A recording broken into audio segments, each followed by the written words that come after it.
Hola amigos, vamos con el sexto, creo, video de la filosofía de la historia. Es sábado 22 de febrero de 2025 en Madrid y son las 5:20 de la mañana.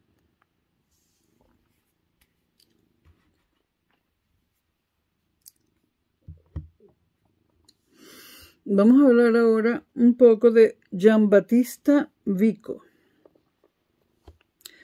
Giambattista Vico nace en Nápoles en 1668 y publica en 1725 sus principios de ciencia nueva en torno,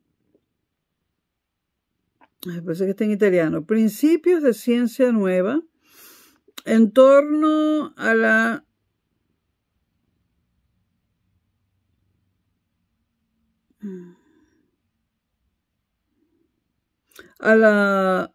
naturaleza común de la moral.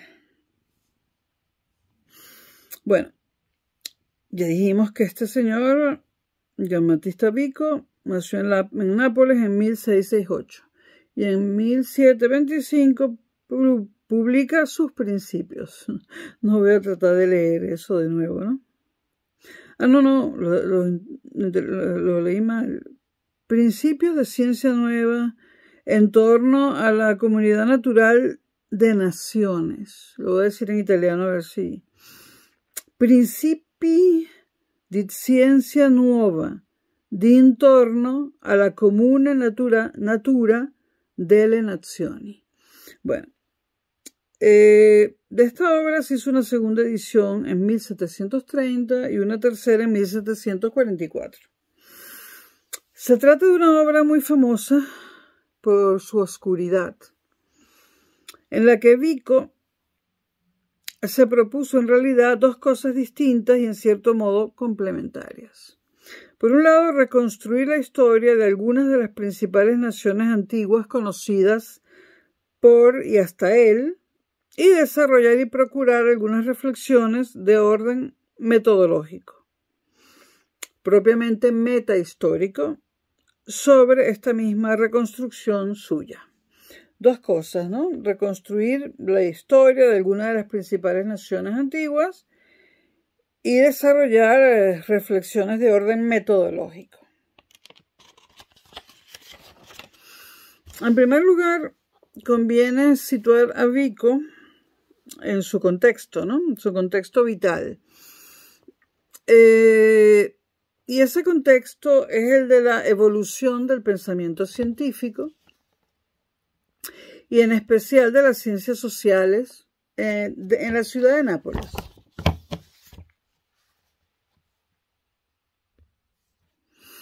Y hay que partir por lo menos del siglo XVI y llevar el análisis hasta finales del XVIII para comprender una sociedad que produjo, por ejemplo, a Genovesi, el hombre que desempeñaría la primera cátedra de economía del mundo. El segundo problema de enfoque de Vico viene vinculado con un problema general de lo que se ha dado en llamar la revolución científica.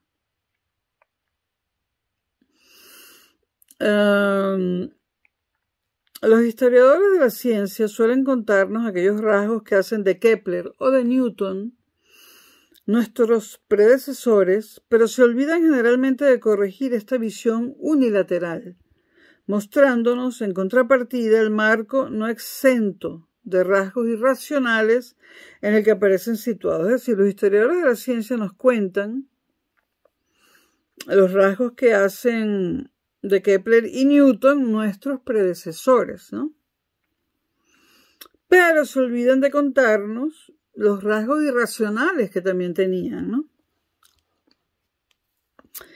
Por lo tanto, el problema central que Vico se planteaba no era tanto el del establecimiento y elaboración de una nueva concepción histórica, como el de la lucha contra el cartesianismo y contra las actitudes mecanicistas que se encuentran en la raíz misma del racionalismo francés del siglo XVIII.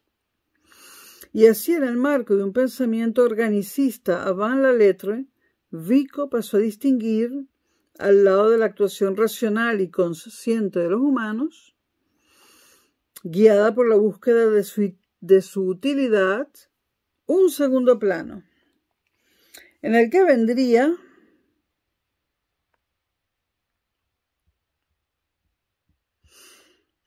a operar el reflejo de una capacidad biológica de conservación, a la que él optó por dar el nombre de providencia. Entonces,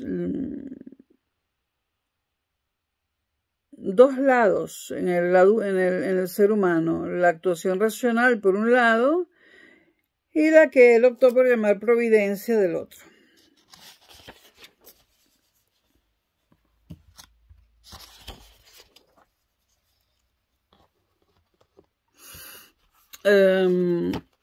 No me voy a extender mucho con Vico.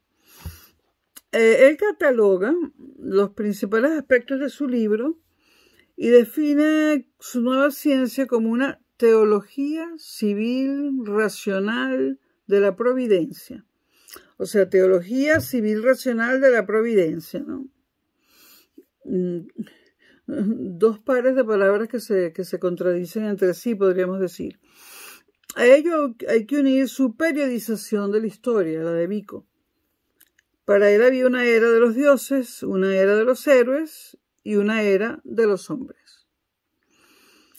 También tenemos su sujeción, la de Vico, del curso de la historia y de las eras de la misma a una providencia que garantiza el proceso uniforme de barbarie, ascenso cultural y decadencia en un continuo sucederse. O sea, Vico habla de barbarie, ascenso cultural y luego decadencia en un continuo sucederse. Quizás haya ecos de Nietzsche ahí, o Nietzsche haya tomado de ahí alguna cosa.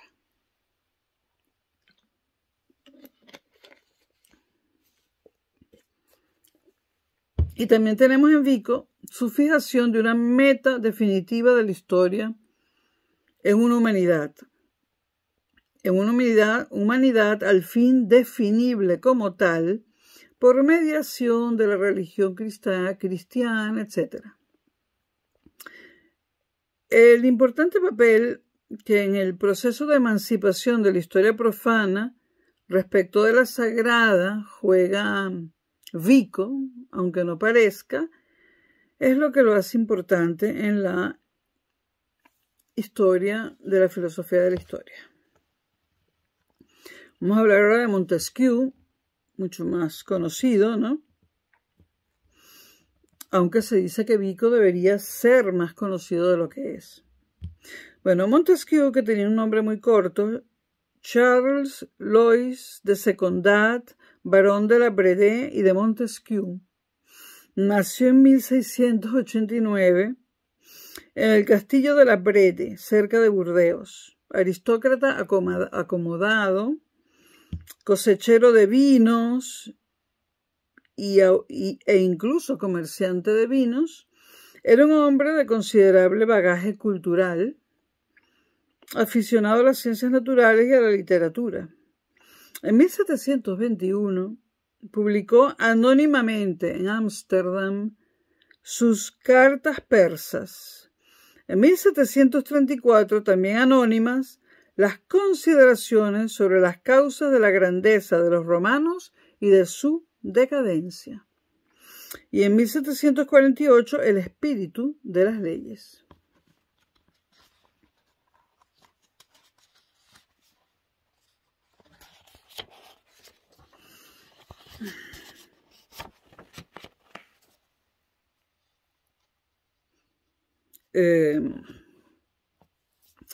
Es posible que las decisivas aportaciones de Montesquieu al pensamiento político y a la filosofía del derecho Su teoría, por ejemplo, de la separación de los poderes y del equilibrio entre los mismos, inseparable de su larga y honda búsqueda de los medios idóneos para instaurar un sistema de gobierno capaz de garantizar el mayor grado posible de libertad, o su llamada a la fundamentación de las leyes en las circunstancias, los usos y las costumbres, puede ser que todo esto haya relegado a un segundo plano su interesante conceptuación de la historia, la de Montesquieu.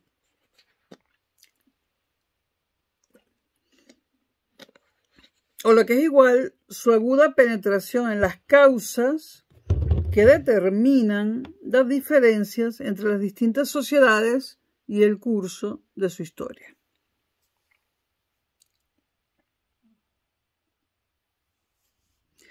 Para Montesquieu, el objeto de estudio son, por de pronto, los grupos sociales amplios y no los individuos aislados.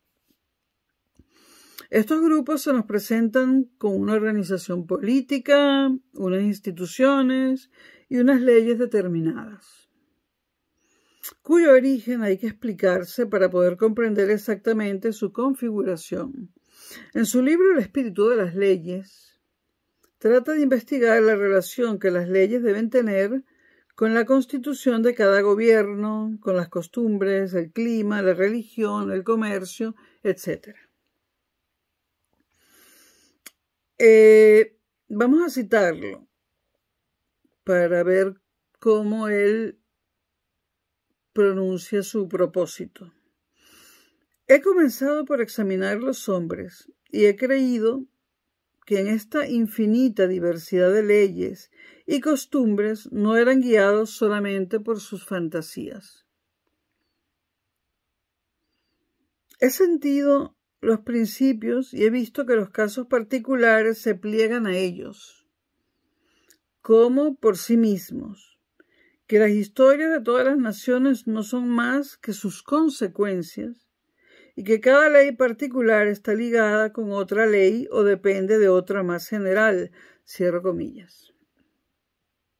Ahora, este hombre, que ha querido mostrar que las formas de vida de las distintas sociedades están estrechamente ligadas a sus instituciones, era un agricultor miembro de una sociedad agraria, para quien el bienestar y la desgracia venían en breve medida subordinados a las cosechas y al clima. Un hombre que vive en un mundo que no concibe todavía la idea de progreso. Ello puede ayudarnos a comprender que para Montesquieu el clima sea un factor decisivo en la vida de los hombres y que le haya conferido un lugar privilegiado en su búsqueda de las causas que explican la diversidad de su organización social. Por otra parte, hay que situar en el contexto de las polémicas científicas de su tiempo la preocupación de Montesquieu por el termómetro, por ejemplo. Y hay que tomarse muy en serio su solicitud de prudencia hermenéutica a sus futuros lectores. Prudencia al interpretar sus palabras, ¿no? Quiere decir, señala Montesquieu, pido una gracia que temo no me sea concedida o no se me conceda. Y es la de no juzgar por la lectura de un momento un trabajo de 20 años. De aprobar o condenar el libro entero y no algunas frases. Cierro comillas. Cuando se acusa a Montesquieu de pretender reducir todas las causas que operan sobre las sociedades humanas al clima, por ejemplo, no, se lo acusa de eso, exactamente, ¿no? De pretender reducir todas las causas que operan sobre las sociedades humanas al clima, o de querer explicar la historia por un termómetro o por el termómetro, se olvida su declaración explícita hecha al inicio del espíritu de las leyes, de que busca las relaciones entre las leyes y una diversidad de factores, tales como las formas de gobierno, las costumbres, el clima, la religión, el comercio y otros factores. y lo cito de nuevo a Montesquieu, diversas cosas gobiernan a los hombres, el clima, la religión, las leyes, las máximas del gobierno, los ejemplos de las cosas pasadas, las costumbres, las maneras, de todo lo cual se forma como resultado un espíritu general.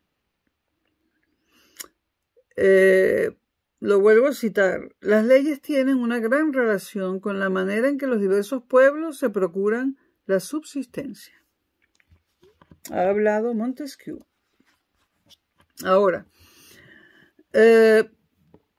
vamos a mencionar a Hobbes, que como ustedes saben consideraba al hombre el lobo del hombre, cosa con la que estoy de acuerdo. El hombre como el gran depredador y la necesidad del Estado. Ese es Hobbes. Bueno, mientras Hobbes se contentaba con definir la ley como el mandato de una persona, hombre o asamblea, que contiene en sí los motivos de la obediencia, Montesquieu subrayó en una formulación audaz y de resonancias particularmente modernas que las leyes son las relaciones necesarias que se derivan de la naturaleza de las cosas. Entonces, para Hobbes, la ley tiene dentro de sí los motivos de la obediencia. Pero para Montesquieu, las leyes establecen las relaciones necesarias que se derivan de la naturaleza de las cosas.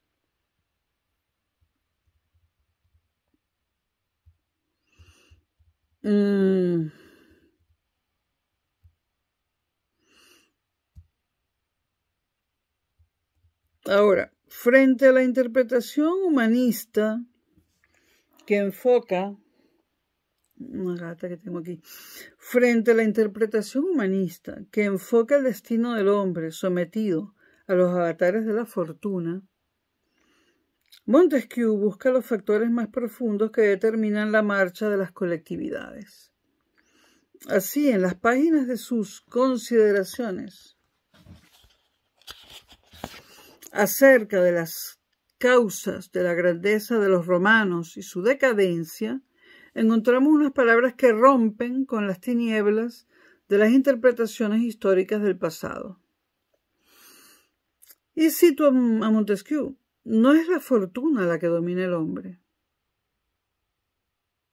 la que domina el mundo. Yo tengo sueño, por eso estoy así. Hay causas generales, sean físicas, sean morales, que obran en cada monarquía. La elevan, la mantienen o la precipitan. Todos los accidentes están sometidos a estas causas, entendiendo accidentes como contingencias, ¿no? Y si al azar de una batalla, esto es, una causa particular, ha arruinado un estado, es que había una causa general que hacía que ese estado debiese perecer por una sola batalla.